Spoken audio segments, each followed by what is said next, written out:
kabajamtoota daawwattoota keenyaa guyyaa har'aa ammoo keessummaa nuti qabannee isiniif dhiyaanne nama hedduu kan boosise nama hedduu ammoo kan waccisiise nama hedduu ammoo jaalala isaatiin kan booje hedduun isaanii bo'aniiru TikTok irratti Facebook irratti gama adda addaatiin namoonni adda addaa bo'aa turan keessummaan keenya har'aa kun akkasumas awaardii muuziqaa guddicha Oromoo Hacaaluu Hundeessaa awaardii ammoo lama nyaate barana eenyu jettu keessummaan keenya waliin hordofu.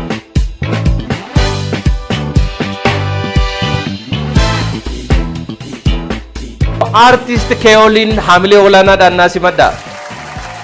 Bagaimana kan nufti? Akam kita. Nagumam. Jirta. Akami. Gari dah. Jirta galat terus. Akam torban kun akam tur. Torban bari dah. Gari dah bersete. Studio ni hojin ada dah kun. Gari jabesa jirta. Mesa fe motenya sof naga. Tenya sof naga.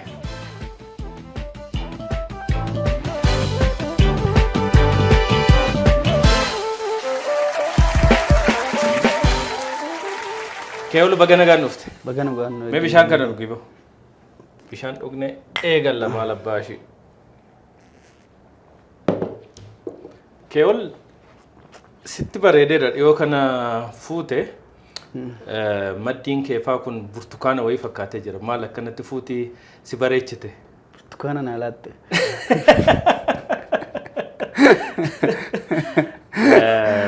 Egaa fuuti gaafa hiriyaa tokko kiyya tokko maal jedhe si fakkaate fuuti yeroo jalqabaa kana gaariidha gaafa ilmoon dhuftee daayiparii bitaa jedhan sana cinqiinii jedha ati akkamii sunumtuu gana gammachiisa malee akkamitti cinqiinatti fakkaatu daa'imti keetu gaafa daayiparii naa bitsin jettu inniyyuu gahee naa biti jechuun gahee gammachuu guddaadha sunumtuu daa'ima argachuun gammachuu guddaadha waan ta'eef gaafa akkasiin jettu waan nama dhiphu sanatti fakkaatu isa waliin laalla ana sadii dhalchitu beekasa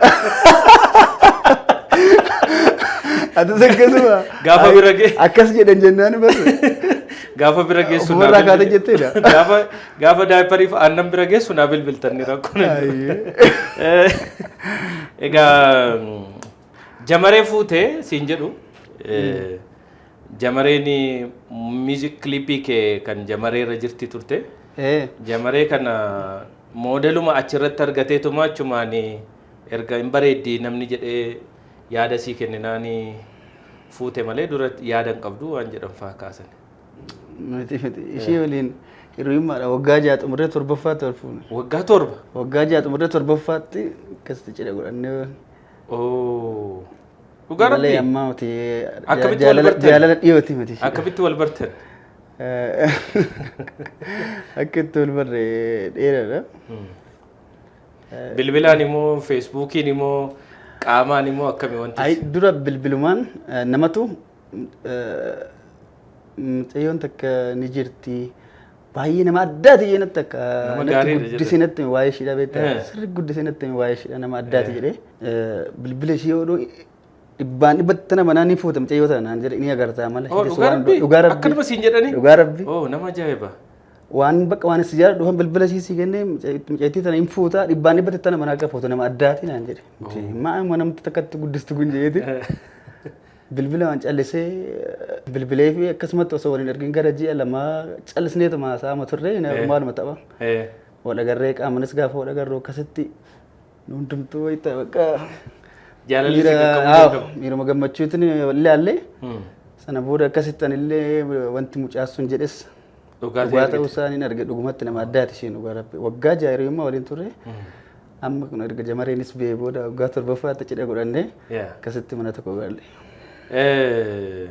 Jamareen nama hedduu boosiseera dubartoota yookiin ijoollee durbaa hedduutu tiiktookii kanarraa bu'aa ture likkimatti nama boosiseera wanni sun gaafa namni kun hundumtuu boo'u waggaa jaarsa konnarraa faa fudhatu jettee yaaddee beektii laata? Akkamitti tokkoffaa kan boosu nama kan hundaa kan nama kan hundaan taanis hin beekti yookaan namni tokko osoo kan boote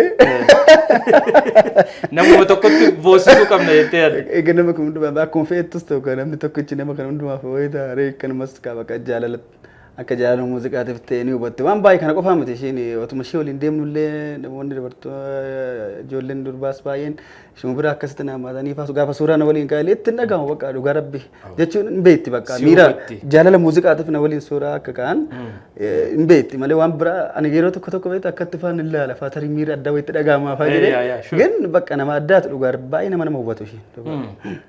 Muuziqaa kee jamaree sanarratti muuziqaa kee jamareen suni jamaree yaa liqisee ilmoo qananii jedha. Tarii ilmoon qananii ati jettee kaafte suni haadha manaa kee amma wajjiniin isheedhuma moo seenaa ishee wajjin wal qabatamu nama biraatiin jechaa jirta? Seenaa ishee waliin qabatu. Ani immoo dhugaa dubbachuuf akkasittis jaalalaan miidhamnes garuu gaafa kaateen uummata bakka buuta waan ta'eef yaada tokko uumtetu akkasitti fakkeenyaaf callistee waan agarte dhiisiti waan mun argini yoo callistee wanti akkanaa kun tarii jiraachuu danda'a osoo uumte hawaasa keessa waan hedduutu jira. Yoo waan dhuunfaa keetii kan dalagdu ta'e immoo ni dhuma wanti dhuunfaa keetii daladdee ittis fufuu hin dandeessu muudannoo dhuunfaa keetii ni dhumaayyuu. Kan uummataa gaafa ta'e garuu uummata bakka buutee sirbataa namoota akkanaa namni mudannoo akkanaa mudate jiraachuu danda'a bakka buutee sirbata. Sirbicha kana dura yeedaloo hojjedhee ture. Yeedaloo hojjedheen ani immoo bakka ideas wanta naan dura turre tokko irratti xiyyeeffadha beektaa yeroo baay'ee yoo danda'a. Waan haaraa ta'e wayii tokko gaafa ta'e natti tola amma danda'ameen yookaan immoo yoo waan ture soggaa ta'e immoo waan turellee yoo ta'e bifa addaatiin jedhamti ibsuu irratti baay'een xiyyeeffadha. Yeedaloo kana walaloo akkamii ayidiyaa maal irratti hojjedhu yaada maal irratti hojjedhu jedhee itti yaadan ture beektaa naan mucaa hiriyaa kee tokkonis yeedaloo kana yaada maal irratti hojjedhu yeetii yaada irraa yaadota tokko tokkos luqqisee keessaa filachaa jira maal. Yeedaloo dura hojjetta jechuudha. Ani yeedaloon dura hojjedha yeroo hojjedhu. Yeedaloo dura hojjettee walaloo irratti hojjettu.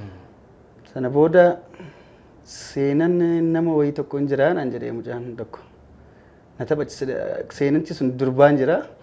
Seenaa akkas na taphachiisee sanaan booda waan san natti tole beektaa. Inni dura yaades ni jira isa kun natti tole jennaan sanaan booda ibsa isaas gara kootti geeddareetin. Ibsa isaa gara waan baay'eedhaan babal'isee too ibsee yaadichi bakka naa ta'e. Akkasitti jedhee fakkeenyaaf hojiin harkaa qabus baay'eetu jira. Ammallee fakkeenyaaf hojiin albamaa hojiin yaadota garaagaraa of keessaa qabu jira. Yaadonni sun amma nama mudatan jechuu miti. Waan uummata keessa jiru uummata bakka buutee. Artistiin waan uummata keessa jiru agarsiisa malee dirqama waan ofiisaarra gahe hundumaa miti kan inni dhiyeessu. Tokko waan dhageessirra amma fakkeenyaaf mucaan sun gizee akkas seenaa nama wayii taphachiisu ati gaafa artistii taate waan san wayitti akkamitti hiikoo jettee laattee yaadda sii galee maalitti gama aartii ta'e mul'isee akkamitti ibsee gurra uummataatiin gahuu jettee laattee yaadda. Waan dhageessurra even bakkuma deemtu hundumatti bakka shaayii dudduutti waan haasaa wayii tokko gaafa dhageessu waan san gara aartiitti jijjiiruu dandeessaati. Kana qofaa miti waan dhageessurraa waan dhageessuu fi waan agarturraa hojjetta. Jamaree yaa liqisee ilmoo qananii akkas mee sagaleedhaan naa jedhame ani baay'ee walaloon qabadhu waan ta'eef silaatti fufuun barbaadamtu. Ayyee rakkoon qabu. Jamaree yaa liqisee ilmoo qananii jamaree yaa bilillee ofii nawwanii kan argaaf si araadanii kan gurmuun si barbaadan kan argaaf si araadanii kan gurmuun si barbaadan jamaree beeka akkan si jaallemmamu. Jamaree simboo kan kee machaa hinamu imaltuu imaluun dhibe si argee si darbuun cime. Anumayyuu wanni kun jaalala na qabsiisuuf deema. Seenaa as keessatti ka'u keessa hedduun isaa dhiira baay'ee miidhamee jiru tokko jaallachuu barbaadee immoo sodaa gidduu jirudha. Kana akkamitti wal siisime yaada baay'ee gurguddaadha. Jechoonni ati achi irratti filattee kan argaaf si araadanii kan gurmuun si barbaadanii jechoota hawwatoo mi'aawoo jechumti afaan Oromoo hundumaa walitti qabdee achi keessatti keesse. Ammaan kana kan baay'een xiyyeeffannoon itti kenna dhugaa dubbachuu ammaa dhiphatudha beeka walloo fedaloo hojjechuudhaaf xiyyeeffannoo mudaa xiqqoo hamma danda'amaa ta'e mudaa xiqqoo natti mul'atte bira darbuun barbaadu tokkoon yeedaloodha fakkeenyaaf amma yeedaloo jalqabaa hojjedhee yeedaloo lammaffaa iskeelii yeedaloo labbaa jalqabaa sanii gadi akka gabbuu hin qabne tokkoon tokkoo isaan laala seegalee fakkeenyaaf amma yeroo tokko tokko yeedaloon tokko bareedee tokko yeedaloo ittaan immoo kan yeedaloo wal madaallee jira fakkeenyaaf sirbi tokko immoo sirba 4-5 hojjetame yeedaloo 4-5 hojjetame yeedaloo 4 keessa 3 adda ta'e kun immoo kan hin madaalle faatu jira wal madaaluu qaba seegalee mi'aan isaa yeedaloon sun wantoota akka isarra baay'een xiyyeeffadhaa walaloo irratti baay'een xiyyeeffadhaa yaada amma akka walaloo gaafa hojjettu immoo beekta mi'aayinaa fi cimina walaloo sanii qofa osoo hin taane seensa qabaa gidduu keessa waan ibsutu jira xumura jira kan hundumaa laaluu qabda seegalee callisteetuma fakkeenyaaf amma waanuma tokko gaafa dubbumayyuu gaafa eegaltu nama tokkotti dhimmamtee gaafa dhuftu akkuma dhufteen dhimma sanitti himattu nagaa wal gaafattee maaliif dhufture waliin jettee akkas ta'a walaloonis akkas ta'uu qaba si jaalachuun jibbine jibba fedhee jamaree akkan kaleessa ta'een har'as sodaadhe malee takkaa lamaa miti koo daddabalee tan cabee irraanfachuu na didee kadhee garaa dadhabeedha namni baay'een immoo gadda garaa dadhabee fayyada bakka kana miti kadhee garaa dadhabe jedha gadda garaa dadhabe jedhanii gaddanii bu'aa turan kadhee garaa irraanfachuu na didee kadhee garaa kadhadhee dadhabe jechuudha asittiin ibse sigalee amma wantichi isaa dura achitti seensa akkaataa tartiiba mataa wantoota kana kanarratti baay'een xiyyeeffannoo godha. Kee'ol wanni adda si godhu keessaa yeroo walaloos ta'e yeedaloos barreessitu hiriyoonni kee kan natti himanii barreessuu hin beeku Kee'ol homaa qalama harkaanuu waan qabatee beeku hin fakkaatu akkanumatti kophaa gonkumaa jedhu dhugaadha kun maaliif hin barreessitu barreeffamaan ani barreessu bakka yoo akkasumatti dookumantarumaaf akkasumatti kaa'umaaf yoo ta'e malee walaloon yeedaloo qofa garuu yeedaloon muudii seelaa geeddaratti beektaa yoo dafteen qabatin yeedaloon ni ulfaata walaloon garuu ani hin dagadhu akkuma feetu walaloon hin dagadhu kanaa miti halkan nama wajjin surrafu yoo nama sanii namni surrafaa jira anis rafaan jira mana tokko keessa jirra otuma rafuun dalagee walaloo walaloo sirba tokko yeedaloo tokko irratti halkan tokko dalagee bule akkasumatti otoo rafu gara naannoo sa'aatii 8 yeroo ta'utti xumuree baasee ijaayu otoo rafu sammuu keessatti ganama hun ka'us badu walaloon harkaan badu beekta turte ganama si amma faa beekta namni tokko maal xiqqoo dhiibbaa inni narratti fedhu beekta walaloo akkasitti hojjechuun nama waan hojiirra jiru itti fakkaatu. Warra waraqaa qabatee taa'u namni amana waan hojii itti fakkaatu. Kee'ol hin beeku walaloo najee qaffaadha si galee waan hojjechaa jiru fa'aa itti fakkaachuu didee amma bakka kan itti haasa'u fa'aadhaaf waan tokko tokko jidduudha yaada keessaa faana baasanii amma bakka dirqama bakka namu hojjetu barreessu fakkaachuudhaaf bakka barreessan jira amma waraqaa qabattee teessa. Waraqaa qabattee bakka barreessuun barreessan jira bakka akkasitti barii namni akka waan hojjechaa jiru itti fakkaatu. Tarii wanti kun kan dhufe Kee'ol dur faarfataa ture albamii faarfannaa hunda qabaa jedhan isa hojii wal qabata akkaataatti faarfannaan hojjetamu wajjiniin wal qabata maal faarfannaa sugaata yoo ta'e barreessa baay'ee barreessuun gaariidha ani ergan hojjedhee booda fa'aa ni jedhama ture hojiileen qabu bakka tokkotti stoor godhu fa'aa barreessa ergasii fa'aa booda barreessa yeroo hojjechaa jiru barreessu. Faarfannaa albamii qabda turte miti kanan? Faarfannaa albamii hin qaban ture. Maal jedhama maqaan albamii kee? Ittan caalaadha kanoo itti caale kan. Isa booddee wal gaafanna sirbatti hin caale jette ta'e faarfachuun akka ta'e wal gaafanna. Faarfannaa kee keessaa tokko nutti himuu dandeessa yaadatta? Bakkee keessatu jiraa jiru gidiraan saggoo koorratti margee ijji kan kee gaariin na arge karaan jireenyaa kana jette olaabaaf galaanaa bante mi'a barroo keerran sargeera maaf akkan waamames bareera tumsan qabuun si'iif of bitee cima hojii kan keetti lixee. Waaw maaf wal sakaalla wallee jedhamu sanaan beekamte. Mee waan wallee sana xiqqoo ishirraa nu jedhiiti wallee sun immoo faarfannaa albamii faarfannaa kee keessaati immoo sirbuma ture walleen sunuu baay'ee bitaa namatti gala waan ta'eef. Faarfannaa keessa hin jiru. Erga jidduma kennu bakka yaada faarfannaa keessaa ba'ee gara aartii baay'eetti dhufuudhaaf yeroo mun ka'u san hojjedhee yaadichi immoo kun faarfannaadha kun sirba waan nama jechiisu miti jidduma galees hundumaa kan inkuluud godhuudha si galee fakkeenyaaf amma kan musliimas haa ta'u kan pirootestaantis kan ortodoksii kan maas waa'ee dhimma amantii osoo ta'e namni walii galtee walii galuu wal jaalachuu jibbuun jiru. Mana amantii kam keessattuu gaafa ilaalte mana amantii keessatti amantiin alatti walii galuu wal dhiibuu dhiisuu walitti naafuu dhiisuu yaada kana kan hin deeggarre hin jiru. Kanaafuu kun sirba kun faarfannaa nama jajjabeessuu kun dhaamsa ilma namaatiif ta'uudha. Sirbichi aayidaan isaa. Walleen suni maaf wal sakaallaan suni YouTube irras kan jiru namnis kan inni ittiin beeku wallisaa keenya goota keenya hedduu jaallannu Hacaaluu Hundeessaatiin kan galmaa'ee jiru. Yeroo sana ati maqaa keetiin akka bahu hin barbaanne turtee gara kanatti akka dhufu moo si jalaa hatameeti moo akkamittiin bahe walleen sun? Amma hatamuus jechuu danda'u beektaa waan kana amma kan yaada poozitiivitiin hubadha waan kana. Sirbicha dura audio isaa xumuradhee maastara isaa fudhadheen jira. Sana booda hiriyootuma tokko hin jiraama ture namuma jaalattu. Akkasumatti walitti dhaggeeffadhaa jedhee walitti daddarbe sirbichi. Yookaan immoo sunis walirraa fuudhaniif amma fakkeenyaaf amma sirba yeroo sanitti yeroo baay'ee walirraa daddabarfachuu kanatti ture. Daddabarfattee waanuma dandeessu. Waanuma qabdu naa dabarsi jette. Namni akkasitti bilbila isaa tarii bilbila yookaan hiriyaa keessaa ta'u irraa fuudhee oduun beeksifaa jala dabarfachuu danda'a. Otuma jedhu hojichi baay'ee nama harkaa akka gaggee bareen jira baay'ee dedeema.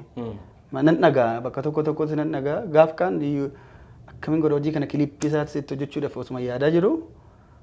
Injira mitiree gaafa nama akkasitti babal'atee wanti jedhu maqaa kan koosan riineemii nama dhibaa irraa haqu.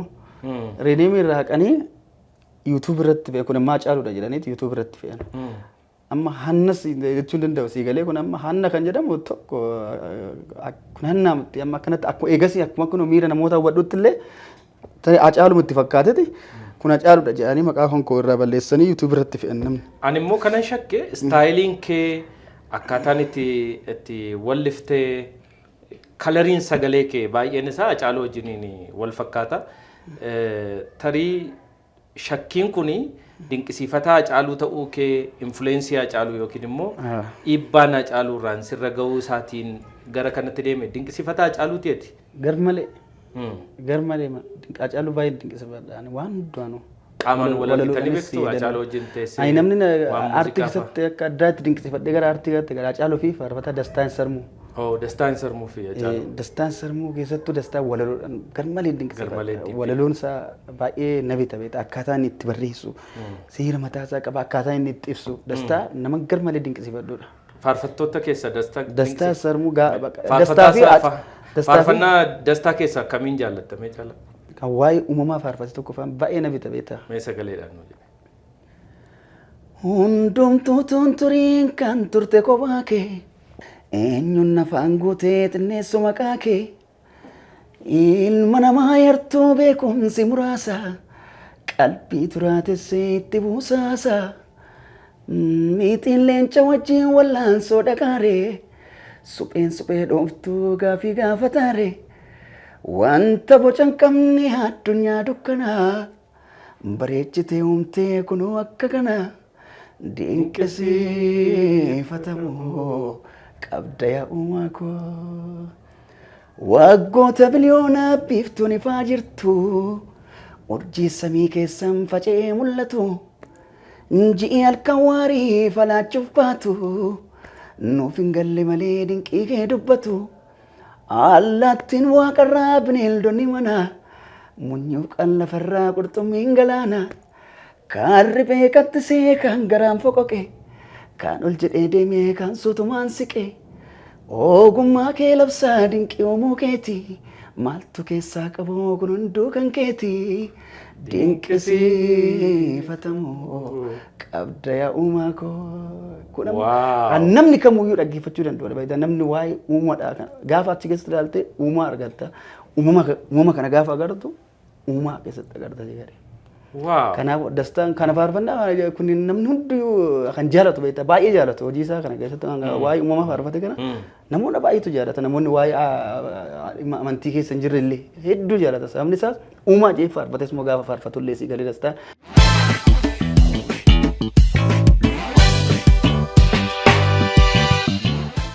Hacaaluu Hundeessaa nuuf hunduma keenyaaf goota keenya hundumti keenya wallisaa hedduu jaallannu yeroo lubbuun jiru yeroo haasofnu faarfattoota keessa dastaa fi yaadasaa shirrii akka dinqisiifatu walna agarsiisi faayyuu naan jechaa ture. Kan Hacaaluu keessaa walleessaa akkamiin jaallatta? Kamtu baay'ee si bitase? Kan Hacaaluutis hedduudha hundumaan jaallachuun ni danda'ama. Hojii isaa keessattuu immoo Oromummaa ishee kan jiru sun baay'ee natti tola. Sagaleedhaan nageenyu.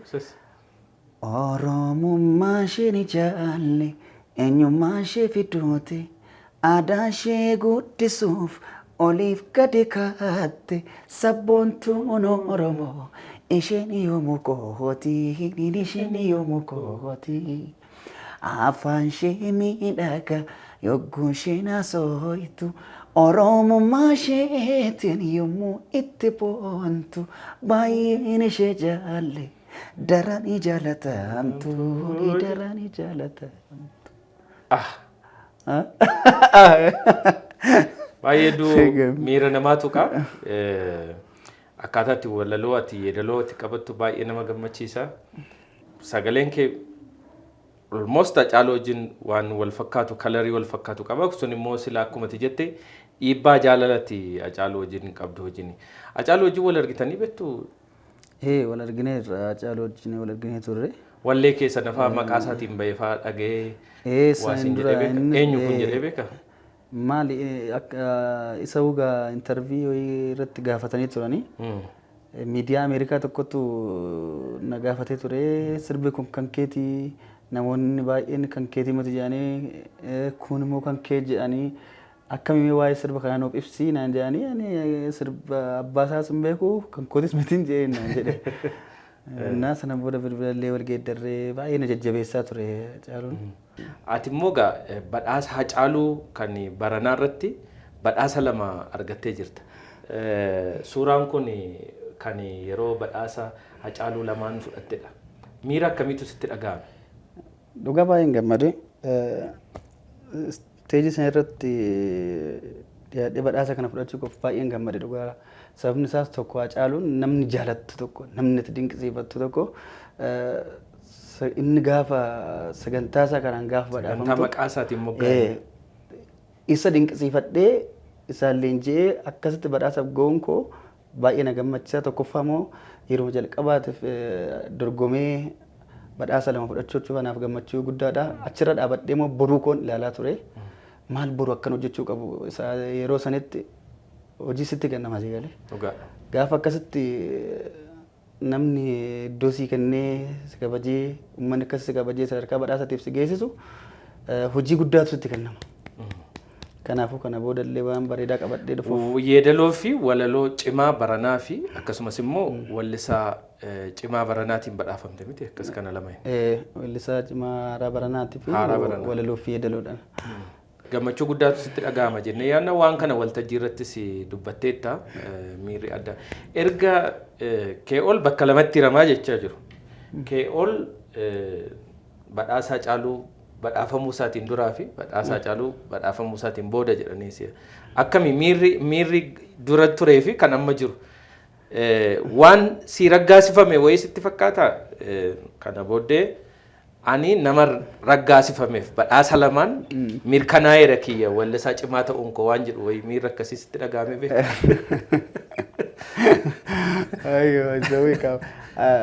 Waan hojjettu irratti yoo sababaan kan hojjettu ta'e amma yeroo baay'ee cimina hojii kan keetii namni qofti siimuu osoo hin ta'in atillee ofirratti beekuu danda'uu qabda beekta. Waan hojjettu yoo sababaan kan hojjettu ta'e yeedaloo hojjettu ta'e yeedalichi akkatti hojjettu sababaan walalichi hojjettu sun waan hojjettuuf beektee akkamitti akka hojjetame walaloo akkamii yeedaloo akkamii akka hojjetame ta'uu beekuun waan guddaadha si galee waan san beekuun dirqama. Dhugaa kan kee kan namni si raggaasisu waan ofii keetii fiil gootee jirtu san si dhugoomsa sirriidha. Garuu immoo durumas ofirratti cimina kan kee hammam akka geessu beekuu qabda. Anam fakkeenya walaloo kan akka itti hojjedheen beekaa yeedaloo akka itti hojjedheen beekaa ofii kiyyaafis iddoon bakka hojii kiyyisaniif qabu nin beekan si galee waan sun immoo gaafa akkasitti munaa raggaasifamu gammachuu guddaa sitti dhagama. Inni namaa evidensiidha nama na beektaa. Keessa yeroo baay'ee wanti yaade sun sirrumaatiidha. Yeroo jettu wayii tokko hin jiru waan tokko si mirkaneessaa gaafa si mirkanaa immoo baay'ee gammadda bakka rabbi haa galatoom. Kee'ol har'a iccitii guddaa tokkoon si gaafachuuf deema. Iccitii kan akkatti naa deebiftu abdii guddaan qaba. umriin kee ol meeqa?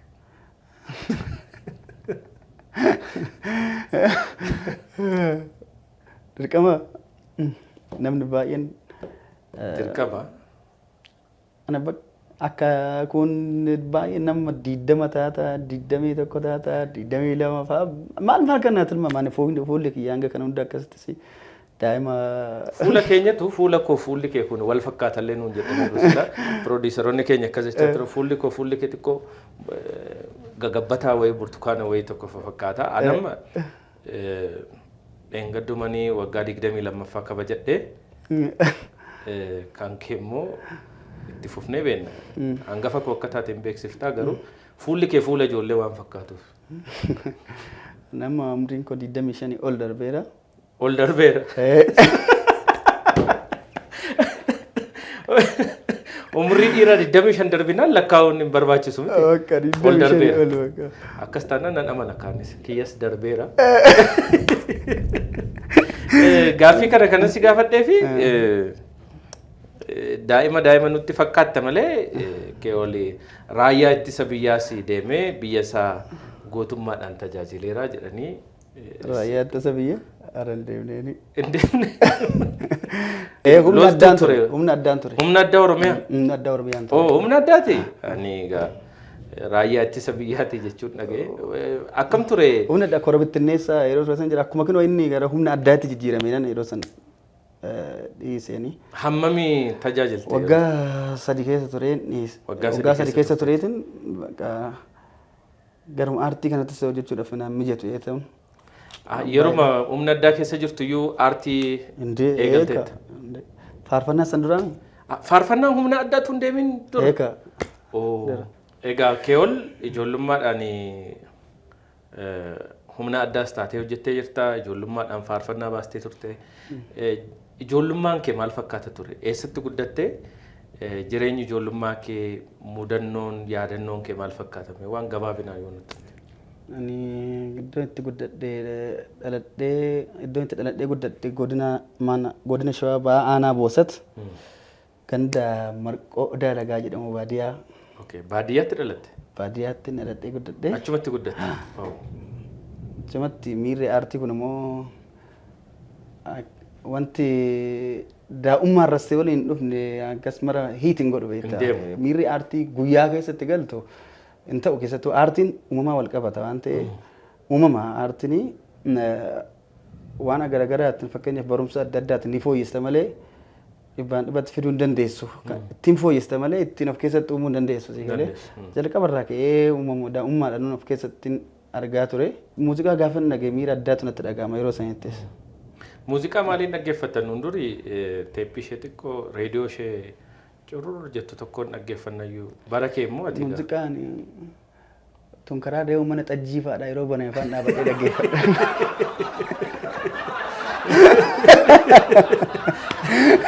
Faazariin kiyyamu akkasuma dinqisiifata muuziqaa kanasumati teephuma kinoo namni hawween du'a beektaa. Teeppii bitattanii beektaa. Teeppii kinoo kirrii kanaan keessa godhanii ollaan keenya tokko ni qabu. Maalu faazariin kiyya osoo naa bitee maaluma qaban jedha beektaa. Maaluma qaba abbaan koo du'a teephuma kana biteetu maal. Gammachuun kiyya silaan jedha beektaa yeroo san. Reediyoo keessa sirbuma akka carraa dhufa. Barbaadetti miti kan dhaggeeffattu. Isheenuu sa'aatii muraasa. Isheenuu sa'aa muraasa sagantaa reediyoo Itoophiyaa irratti sagantaa afaan Oromoo isaa kanaa kan jiru yeroo sorbaa kan jiru kadhaammaatti bara 90 keessa. Maal teephii kana baay'ee hawwaa ture mana barumsaa magaalattiin baadiyyaarraa magaalaa deemnee barannaa Walancitii. Achitti magaalatti hoteela garaagaraa mana garaagaraa kan hin jirame. Dhugaa mana barumsaati gizee asii deemtullee kan qabdu gizee gaafa achi baanu. Fakkeenyaaf barumsi akka sa'a duraa gaafa ta'e amma sa'aatii 6tti baaname sa'a 6tti gaafa baanee sa'aatii 9ffaatti galaan mana muuziqaa dhaabadhee muka silkii guddaa kana faatti hirkadhee ooluun dhaggeeffadhu. Otuma muuziqaa dhaggeeffattu. Dhugaa rabbi mana hoteelaa bakka garaagaraa iddoo bashannanaa garaagaraa kan jiraa miti bakka mana. Manni muuziqaa faatti banamu kana. Akkasitti gaafa sirba bareedaa argu. Calliseetu man dhaggeeffadha keessattuu ni yaadadha yeroo sanitti immoo akka sirba wal keessa sirba garaagaraa banuun kun hin jiru beektaa manuma hoteelatittu albamni tokko jalqabnaa inuma dhuma. Albamii lamaan tokko fixee galte jechuudha. Albama tokko kan albama lama bakka sirba keessattuu sirba Taddaraa baay'een yaadadha beektaa akka itti dhaggeeffachaa ture yeroo sana. Utuma akkasitti bakka mana hoteelaa kanaa gaafa sirbu callisee mukuma sirkii kanatti hirkadhee dhaabadhee osuma dhaggeeffadhu albama isaa xumuree ijoollee duuba kophaa koo gala warra kiyoo maaliif turte gaafa naan jedhan sababa wayitiin himadha warratti akkasitti akka ta'u kan barsiisan. Sin nuffisiifne yeroo hundumaa sababa galanii himuun atoo muka yeroo hundas tokko durumas immoo akka carraa oduu karaa deemuu gaafa dhaga'u malee bara naa banaa eetii miti kan gaafadhu sis galee akka irraa gaafa dhagee sirba waan nabiti tokko jira malee hundumaa mate baay'ee yeroo sanattis muuziqaan sibutu jira atiraakt godhee akka dhageeffattu kan si godhu jira hojiilee akkasiisanii guyyuma hundas waan ta'u guyyaa hundan ta'u guyyuma hafeetoo ijoollee dubatti hafeetoo galu saniyyuu akkatti sababa addaa tokko uumatan itti hima warratti yeroo hundumaa. Nama kana jechuudha jaalalli ani muuziqaa rafa qabu jaalalli muuziqaa kee ijoollummaarraa eegale jaalalli muuziqaa immoo ijoollummaarraa eegalan ittuma fufaa deema akka nama daa'imummaadhaan gara aartii kana keessatti maqaa guddaa namoota argatan keessaa tokko si'i jedhee yaada sababiinsa muuziqaa tokkoon warra waggaa 10 hojjete qixxeetti maqaan kee dhahamee sagaleen keessee muuziqaan keessee yeedaloon kee walaloon kee addunyaa guutuu wal gaheera. Kun egaa muuziqaa tokkoon akka kana gurra hammana ga'u argachuun albamii hojjechuu wajjin wal qabatee akkamii albamii hojjechaa jirtaay gara kanatti si kakaaseera moo durumaan albamii yaadaa turte? Albamii ani dura inumayyuu osuma singiliidhaan dhufin albamiidhaan dhufuudhaaf yaadan qaban ture yoo akkas godhuuf haallis mijatu ni ulfaata albamni beektaa humna gaafata yeroo gaafata analyze godhuu gaafata waan baay'ee jira dasirratti xiinxaltee hunduma isaa walaloo fedaloo isaa diiplii gadi buutee qulqulleessuun dirqama asii galee sababa isaa irra kan ka'e singilii baasuu filadhee malee duraan albamu waan dhufuu barbaadee ture. Ammas otoo albamu koo amma eegalee otoo hin xumurin singilii tokko amma xumureen jira amma awudoo isaa already xumuree. Kan biraamoo? Kan biraa singilii tokko yeroo dhiyootti qabadhee nan dhufa. Ati immoo albamii hojjechuu qofatu hin ta'in yoo xiqqaate kee ol muuziqaa gara 20 ol caaluyyuu namootaaf kennee jira. Ammoo yeroo namootaaf kennu muuziqaa kana akka warra kaanii kenneetuma biraa hin galu. Istuudiyoo wajjin bulee akka isaan qabatan mirkaneeffatee wanti inni yaade sun akka inni yaade sanatti ta'uusaa jala muree yoo mirkaneeffatiin gara manaatti hin galu. Muuziqaawwan amma kennaa jirtu immoo muuziqoota gurguddoo jedhamanii Taaddalaa Gammachuudha dabalatee weellistoota lafaa dhufaa akkuma kee si waliin dhufan warreen akka Leencoo Guddinaa fa'aa namoota hedduudha. Muuziqeessitoota meeqaaf albamii isaanii irratti hirmaachaa jirta yookiin muuziqaa kennaa jirta? Muuziqaa hanga ammaatti hojjettes meeqa ta'a jettee yaadda? Dhugaa hedduudha.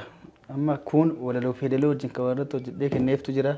Kan yeedaloo qofa hojjedheeftu jira, kan walaloo qofa hojjedheeftu jira. Kun hundi warratti dabalamee gara hojii 50 kan lakkaa'an yeroo bakka ta'eetuma hojiin calliseetuma ta'aa jirutu jira. Beektaa hojiin baay'ee namoonni baay'een gaafa naa kenna hojjedhu jedhan akkasitti bakka miira bareedaadhaan atillee hojjettaaf isaas miira bareedaadhaan si gaafatu akka hamilee qabu.